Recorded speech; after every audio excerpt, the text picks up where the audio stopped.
पुण्यातील जमीन घोटाळा प्रकरणी मुद्रांक शुल्काचे 42 कोटी भरण्याबाबत अमेडिया कंपनीला आणखी मुदतवाढ मिळण्याची शक्यता आहे। पार्थ पवारांच्या अमेडिया कंपनीने 15 दिवसांची मुदतवाढ मागितली आहे। आज या संदर्भात निर्णय होण्याची शक्यता आहे।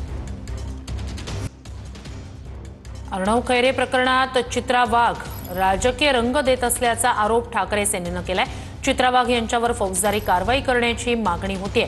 ठाकरे सेनेकडून कोळसेवाडी पोलिसांना याबाबत निवेदन देण्यात आले। पोलिसांनी कारवाई न केल्यास अब्रू नुकसानीचा दावा दाखल करण्याचाही इशारा देण्यात आलाय।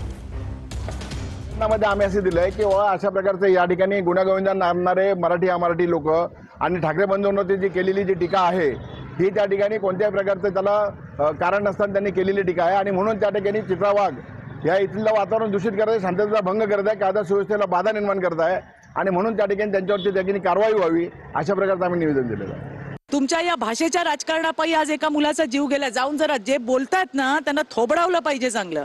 जाऊन त्या मुलाच्या आईकडे जाऊन बघा, त्यांच्या परिवाराकडे जाऊन बघा आणि मग नंतर वर थोबाडा करून इथे आम्हाला सांगा। लाजच वाटली पाहिजे जे कोण बोललंय। मला तर माहितीच नाही कोण बोललंय, मला सांग, मी बोलते त्यांच्याशी।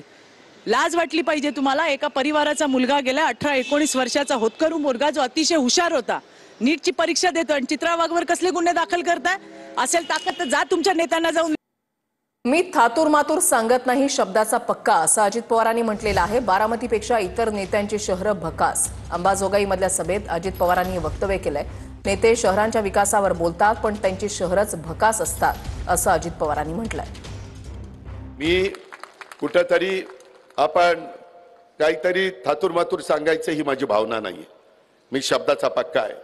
मी माझ्या भागामध्ये करून दाखवलं, त्यावेळेस अंबाजोगाईला येऊन सांगतोय की आपण पण तसं करा।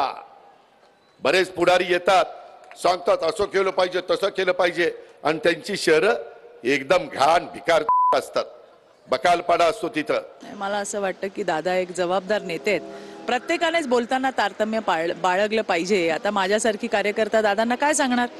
राज्याचे उपमुख्यमंत्री आहे, त्यांच्यासोबत काम केलेली मी एक कार्यकर्ता आहे। त्यामुळे सगळ्यांनीच, कुठले सगळ्याच नेते असतील, कार्यकर्ते असतील, या दिवसांमध्ये आपलं बोलणं जे आहे ते त्या ठिकाणी तारतम्य राहूनच बोललं तर ते जास्त बरं असतं।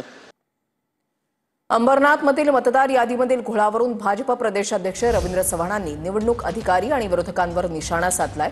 हेतुपुरस्पर काही मतदारांची नावं बाहेरच्या प्रभागामध्ये टाकण्यात आली असा आरोप चव्हाणांनी केलाय। निवडणूक अधिकाऱ्यांच्या बाजूला बसून याद्या तयार करण्याचं काम झालं असा आरोपही रवींद्र चव्हाणांनी केलेला आहे। हेतू पुरस्कार काही प्रभागांमध्ये तिथली असणारी नावं ही कुठेतरी बाहेर फेकून देण्याचं काम हे करण्यात आलं आणि जेणेकरून त्याचा पॉलिटिकली फायदा हा कोणाला तरी दुसऱ्या पक्षाला होऊ शकतो। साई सेक्शन सारख्या प्रभागामध्ये कोणाच्या तरी फायद्यासाठी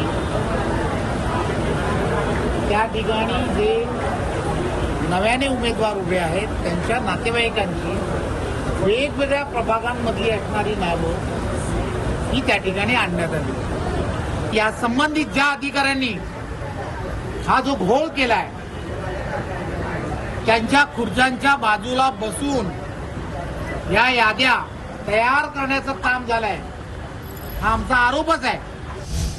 पिंपरी चिंचवडच्या प्रारूप मतदार यादीवर भाजपनं आक्षेप घेतलेला आहे। भाजपकडून महापालिकेमध्ये प्रारूप यादी संदर्भात निवेदन देण्यात आलंय। भाजप आमदार अमित गोरखेंकडून पालिकेला निवेदन देण्यात आलेलं आहे।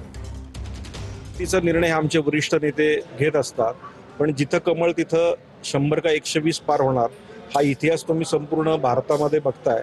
यूपीच्या इलेक्शनमध्ये, बिहारच्या इलेक्शनमध्ये आता काय झालं, त्यामुळं आम्हाला 100 पार, जिथं कमळ तिथं 100 पार होत असते। युतीचा निर्णय हा वरती होईल, पण आम्ही आमचा नारा स्पष्ट दिलेला आहे, यावेळी 100